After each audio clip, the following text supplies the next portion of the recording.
አንድ ነገር ህይወት ያስተማረችህን ነገር ንገረኝ ካልከኝ የሚያገባህን ነገር ከማያገባህ ነገር ላይ፣ የሚመለከትህን ነገር ከማይመለከትህ ነገር ላይ፣ በሚያገባህ ውስጥ ግባ፣ በማያገባህ ውስጥ አትግባ። በሚመለከትህ ጉዳይ ላይ አስተያየት ስጥ፣ በማይመለከትህ ጉዳይ ላይ አስተያየት ስጥ። ተቀበሉት፣ ኖርኩበት። አሁን አንድ ቃለመጠይቅ ሲመጣ በዚህ ጉዳይ ላይ ልናገር ይገባል ወይ እላለሁ። ነገሩን ባውቀው እውቀቱ ቢኖረኝም ግን በዚህ ጉዳይ ላይ ልናገር ይገባል ብዬ እጠይቃለሁ። ትክክል ነው በዚህ ጉዳይ ላይ ብናገር በዚህ ውስጥ ነገር ውስጥ መግባት አለብኝ መግባት የሌለብኝ ብዬ እጠይቃለሁ። ቅዱሱ መጽሐፍም ምን ይላል? አልፎ በሌላው ጥል የሚደባለቅ ውሻን በጅራቱ እንደሚይዝ ነው ይላል። በሰው ነገር የሚገባ በሰው ነገር በማያገባው የሚገባ ውሻን በጅራቱ እንደመያዝ ነው ይላል። ሌላ ቦታ ላይ ደግሞ በጣም ይገርማቸው ተሰሎንቄ መጽሐፍ ላይ ማይንድ ዩር ኦን ቢዝነስ ይላል መጽሐፍ ቅዱስ። ማይንድ ዩር ኦን ቢዝነስ፣ የራሳችሁን ጉዳይ ተጠነቀቁ ይላል። እና ይህንን ተማርኩኝ ከሱ። ላይፍ ሌሰንስ፣ የህይወት ትምህርቶች ድንቅ ናቸው። እኔ አሁን የህይወት ካስተማረችኝ አንድ ነገር ላካፍላችሁ። ከህይወት ከተማርኩት በምድር ላይ በጣም ብቸኛ ከሆኑ ሰዎች አንዱ ነኝ። ትደግመዋል። በምድር ላይ በጣም ብቸኛ ከሆኑ ሰዎች አንዱ ነኝ። ምን ማለት እንደሆነ አስረዳቸዋል። ግን ብቸኝነት ስጦታ ነው ብዬ የማምን ሰው ነው። the gift of loneliness ብዬ አምናለሁ። አማርኛችን በአማርኛ ብቸኝነት የሚለው በእንግሊዝኛ 3 እኩያዎች አሉት፣ የተለያየ ሀሳብ ያላቸው። ሎንሊነስ አንድ ነው፣ ሶሊቲዩድ 2 ነው፣ አንሎንለስ 3 ነው። ሎንሊነስ፣ ሶሊቲዩድ እና አንሎንለስ የተለያዩ ናቸው። ሎንሊነስ የብቸኝነት ስሜት ነው። ጓደኞቻችሁ መካከል መሆናችሁ ሊሰማችሁ ይችላል። ብዙ ሰው ከቧችሁ የብቸኝነት ስሜት ይሰማችኋል። ትዳር ውስጥ ሆናችሁም የብቸኝነት ስሜት ይሰማችኋል። ፊሊንግ ነው፣ ኢሞሽን ነው ሎንሊነስ። የግድ ሰው የለም ማለት አይደለም። ሰው እያለ በጣም ብቸኝነት ይሰማችኋል። ጓደኛ ሊኖር ይችላል፣ ግን ብቸኝነት ይሰማችሁ በብዙ ሰዎች መካከል መሆናችሁ። በዩናይትድ ኪንግደም ጥናት ሲስጠና 60% እንግሊዛውያን የብቸኝነት ስሜት ያጠቃቸዋል፣ ሎንሊነስ ያጠቃቸዋል። ከአሜሪካኖቹ 46% ብቸኝነት ያጠቃቸዋል። አንዳንድ ጊዜ በጣም ፌመስ ናቸው፣ ዝነኛ ናቸው፣ ሰው ከቧቸው ነው የሚውሉት የምትሏቸው ሰዎች በምድር ላይ የመጨረሻ ብቸኛ ሰዎች ናቸው። በምድር ላይ በጣም ሀብታም ናቸው፣ ሚሊዮነርስ ናቸው የምትሏቸው ሰዎች፣ ሰው ከቧቸው ይኖራል የምትሏቸው ሰዎች የመጨረሻ ብቸኛ ሰዎች ናቸው። ሎንሊነስ ያጠቃቸዋል። ትልቅ ስልጣን ያላቸው ሰዎች በጣም ብቸኛ ሆኖ ታገኟቸዋላችሁ። ፊሊንግ ነው፣ ኢሞሽን ነው ሎንሊነስ። ግን ይሄ ስሜቱ ክሮኒክ ከሆነ ክሮኒክ ሎንሊነስ ከሆነ የተለያዩ ህመሞች ያጋልጣል፣ የመከላከያ አቅምን ይቀንሳል፣ ቶሎ ያስረጃል። እንደዛ ይሄ ሎንሊነስ። ሁለተኛው ብቸኝነትን የሚተካ ቃል ደግሞ ሶሊቲዩድ። ሶሊቲዩድ አውቀን ፈልገን ዞር ልበል ብለን ብቻችንን ምን ሆነው ለጸሎት፣ ለንባብ፣ ለመጻፍ ብቻችንን እንሆናለን። ትላልቅ ምሁራንን ብቻቸውን ጊዜ ይወስዳል። ትላልቅ ፊሎሶፈርስ ብቻቸው ጊዜ ይወስዳል። ትላልቅ መንፈሳዊ ሰዎች ብቻቸው ጊዜ ይወስዳሉ። ሆን ብለው ታላላቅ ሀሳቦች የሚወጡት በሶሊቲዩድ ውስጥ ነው። በብቸኝነት ጊዜ ስትወስዱ፣ ሆን ብላችሁ ለይታችሁ ጊዜ ስትወስዱ የዛ ጊዜ ትላልቅ ሀሳቦች ይወጣሉ። እኛ እንደመታደል ሆኖ እንዳለመታደል ሳይሆን እንደመታደል ሆኖ የሃይማኖት መሪዎቻችን ሶሊቲዩድ የሚወዱ ሰዎች ናቸው።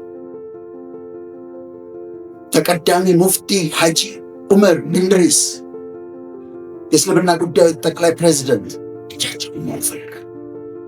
እኔ ይሄ ፐብሊክ ዲፕሎማሲ የሚባለው ውስጥ አለሁበትና የተለያየ ፕሮግራም ሲዘጋጅ ግብዣ፣ ግርግር አመጡላችሁ ተለምነው የግድ ሪስፖንሲቢሊቲያቸው ከሆነ እሳቸው የሚፈልጉት ምንድን ነው? ብቻቸው ብፁዕ ቅዱስ አቡነ ማትያስ ፓትርያርኩ የኦርቶዶክስ አይመጡላችሁ።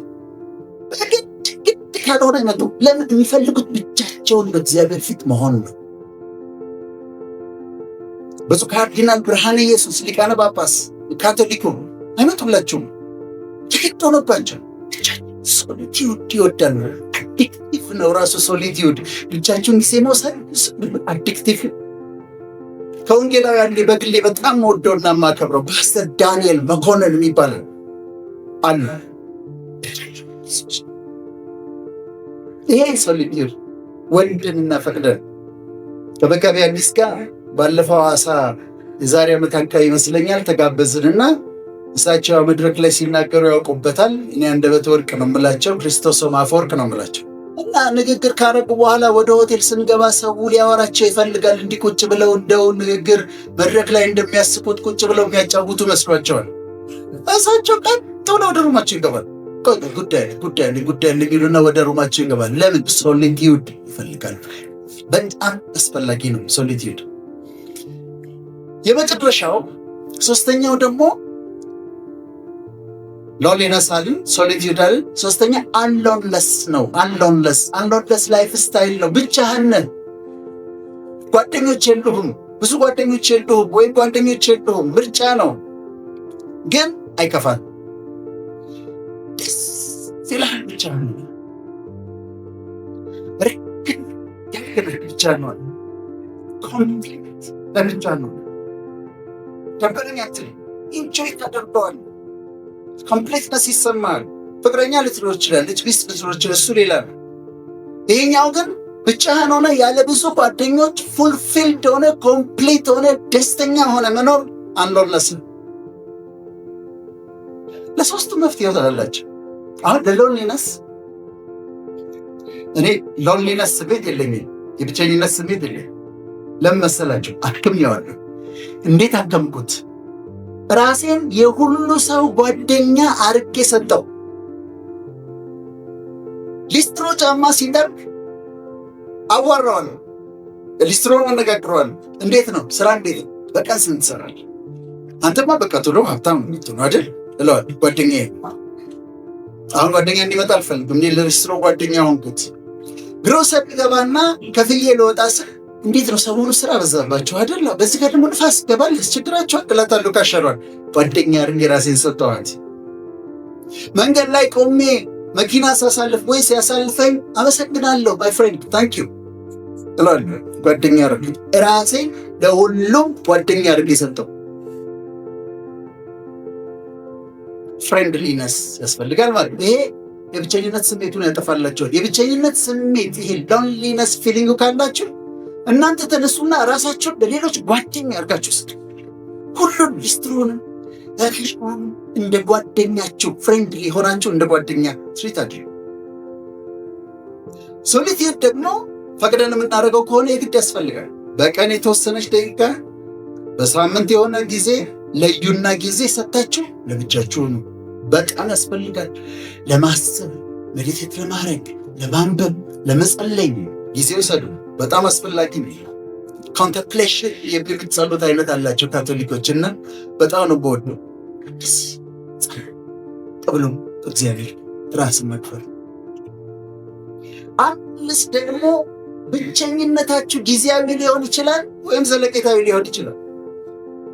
እኔ ቅድም ብቸኛ ነኝ ስላችሁ እንዲህ ማለቴ ነው። ወዳጄ ዛሬ ለምን ምሳ አንበላም? ጠዋት ደግሞ ከየት ነህ ዛሬ ምሳ ለምን አብረን አንበላም የሚለኝ ሰው የለም። አንድም ሰው የለም። ቢለኝም እደነግጣለሁ። ዶክተር ቦሌ አካባቢ ከሆንክ ለምን ቡና አንጠጣም? ለምን እዚህ አካባቢ ከሆንክ ከአንድ ሰዓት መጣም እና ቡና አንጠጣም የሚለኝ ሰው የለም። አንድም ሰው የለም። በአንድ ቢሮ በኩል እኮ እያለፍን ነው እና እንደው ገባ ብለን እስኪ ትንሽ እንጫወት የሚለኝ ሰው የለም። አንድም ሰው የለም። ተስማምቶኛል። ዛሬ እኮ ማንቸስተር ይጫወታል፣ እዛች ቤት እንገናኝና ትንሽ ቢራ ምናምን እያልን ኳሳችንን እንያ የሚለኝ ሰው የለም። አንድም ሰው